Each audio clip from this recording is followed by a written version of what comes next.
দুঃখ সবারি আল্লাহর হাতে, নসিবের ফের বলো কে পারে খণ্ডাতে।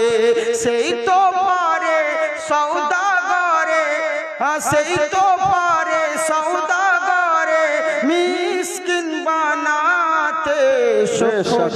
সবারি আল্লাহর হাতে, নসিবের ফের বলো কে পারে খণ্ডাতে। মোহব্বতে জোরে বলেন সুবহানাল্লাহ।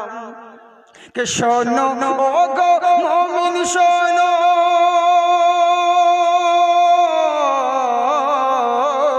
শোনো ও গো মুমিন শোনো, কেমন তারা মুসলমান নবীর মোহব্বতে তারা দিয়ে দিল আপন প্রাণ।